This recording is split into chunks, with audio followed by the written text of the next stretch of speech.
नमस्कार। बीएड प्रथम वर्ष, विषय हिंदी, और हम लोग आज चर्चा करेंगे हिंदी भाषा का अन्य भाषाओं से सह संबंध। ठीक है, अब अन्य भाषा है वो हिंदी में किस प्रकार ली गई है।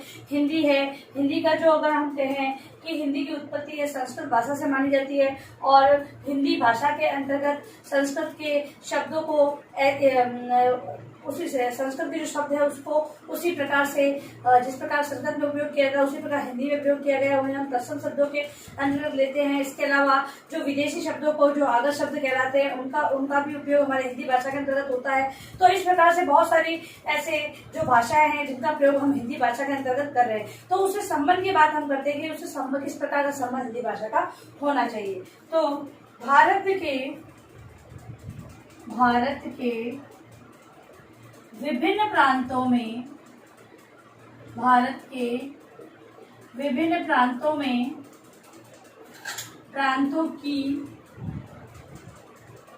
प्रांतों की अपनी अपनी भाषाएं हैं,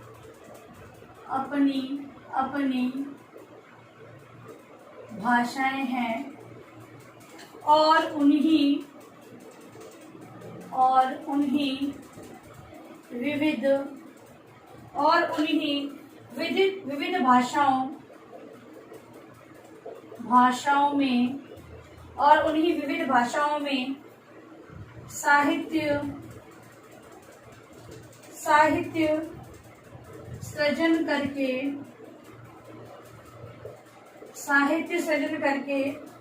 वे अपने देश और भाषा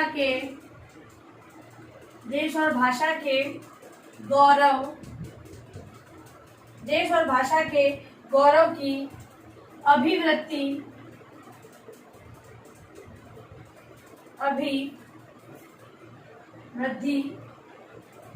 करते हैं। ठीक है, सभी की भाषाएं अलग अलग है और उसी भाषाओं के माध्यम से साहित्य का सृजन किया जाता है और देश में अपना नाम रोशन किया जाता है और भाषा के गौरव में अभिवृद्धि की जाती है। विभिन्न भाषाओं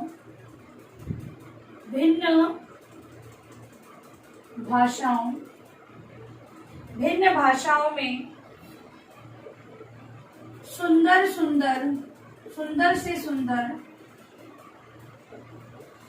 से सुंदर भावधाराएं देखने को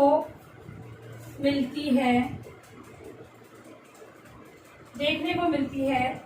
यह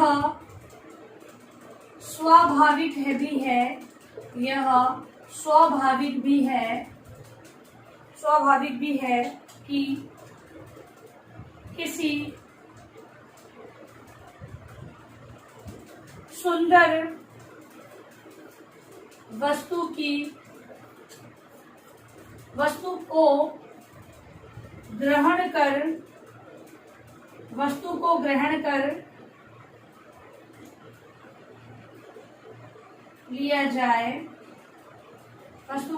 कर लिया जाए, चाहे वह किसी भी भाषा की क्यों न हो। इसलिए अन्य भाषाओं के जीवनोपयोगी प्रेरक साहित्य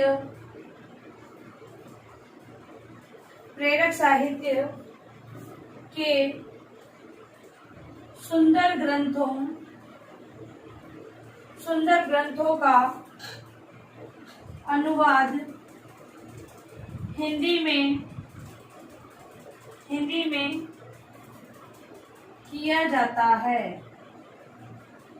देखो, अब हिंदी भाषा का अन्य भाषाओं से सह संबंध की बात हम लोग यहाँ पर कर रहे हैं। तो ये उदाहरण देखने को हमें मिला है, ये उदाहरण इसीलिए लिखा गया है ताकि इसमें समझ में आए। देखो, अन्य विभिन्न प्रांतों में भिन्न भिन्न भाषाएं बोली जाती है और वहां पर विभिन्न प्रकार के साहित्यों की सृजन किया जाता है। कुछ साहित्य है उनका भावधाराएं बहुत सुंदर होती है। उन सुंदर भावधाराओं को देखते हुए ऐसा लगता है कि इन्हें अपनी भाषा में अनुवाद करके हमारे यहाँ के बालकों को भी विद्यार्थियों के समक्ष प्रस्तुत किया जाए। तो उन हिंदी के अंतर्गत भी ऐसी जो जीवनी उपयोगी प्रेरक साहित्य है उसका अनुवाद करके हिंदी भाषा के अंतर्गत उसको लिया जाता है। तो भाषा से सह संबंध यहाँ पर स्थापित हो रहा है।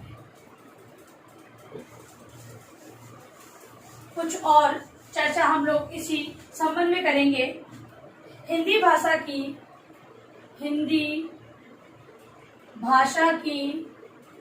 जननी संस्कृत है। हिंदी भाषा की जननी संस्कृत है। संस्कृत से प्राकृत, प्राकृत से पाली, पाली से अपभ्रंश और अब इसका जो क्रम है वो इस प्रकार है, अपभ्रंश से हिंदी। इस क्रम में हमें हिंदी देखने को मिलती है। विकसित हुई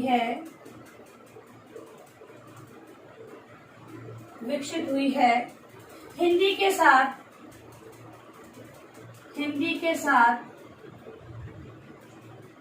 अन्य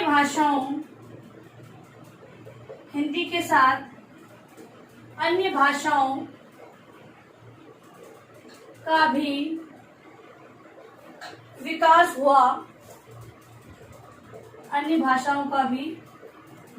हुआ। संस्कृत, प्राकृत, पाली, अपभ्रंश सहित इन सभी भारतीय आर्य भाषाओं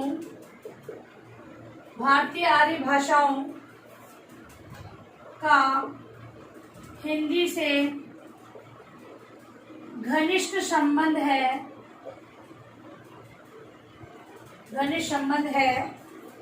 संस्कृत भाषा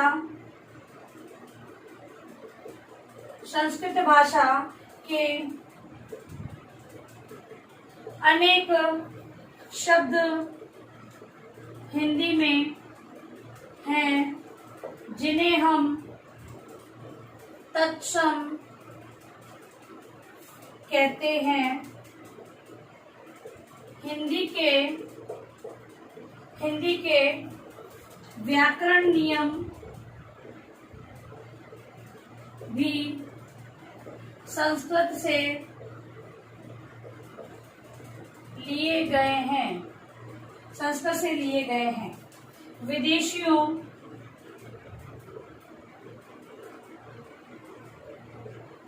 विदेशियों के शासन और व्यापार के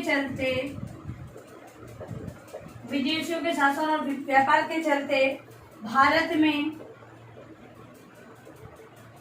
अरबी,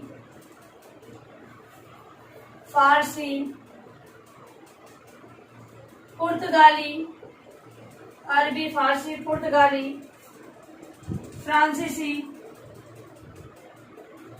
फ्रांसीसी, अंग्रेजी आदि भाषाओं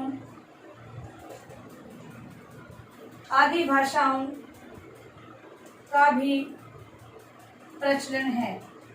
अब ये कारण बताया गया है कि हिंदी भाषा में अरबी, उर्दू, फारसी, पुर्तगाली, फ्रांसीसी, अंग्रेजी इन शब्दों का प्रयोग भी हिंदी भाषा में किया जा रहा है। हम लोग भाषा के अंदर इनका प्रयोग तो कर रहे हैं, लेकिन अभी तक हमें ये पता नहीं है कि ये शब्द किस भाषा का है और हम इसका प्रयोग कर रहे हैं। अब इसका प्रयोग किस प्रकार हुआ, तो विदेशियों के शासन और व्यापार के चलते, विदेशी लोग जो व्यापार और शासन के लिए भारत आए तब उन्होंने अरबी, पुर्तगाली, क्योंकि अपनी भाषा का प्रयोग तो सभी करेंगे, जब इन भाषाओं का प्रयोग करने लगे भारतीय भी इनके साथ सम्मिलित रूप से व्यापार करते थे और सभी प्रकार के कार्य करते थे, तो इससे क्या उनको संपर्क के लिए इन भाषा का प्रयोग करना पड़ता था। तो हिंदी भाषा के अंतर्गत इन शब्दों का समावेश हो गया है। कुछ और जानकारी थोड़ी हम लोग इसी क्रम में देखेंगे।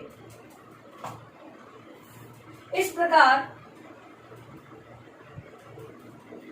हम देखते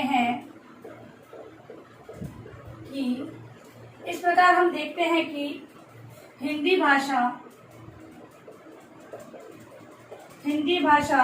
का भारतीय भाषाओं के साथ संबंध तो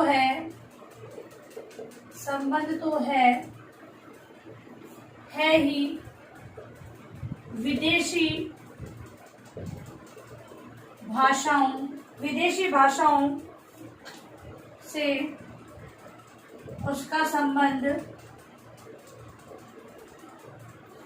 संबंध किसी व्यापकता को दर्शाता है।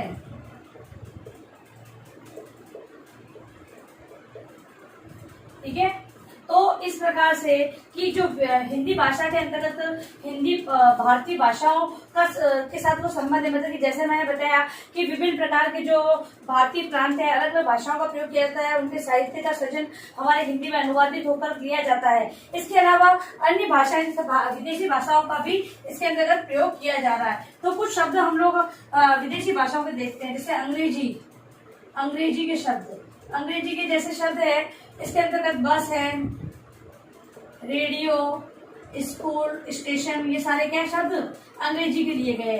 फिर है अरबी, तो अरबी शब्द इसका प्रयोग हुआ है। उसके अंदर अखबार है, जिसका हम दैनिक उपयोग कर रहे हैं।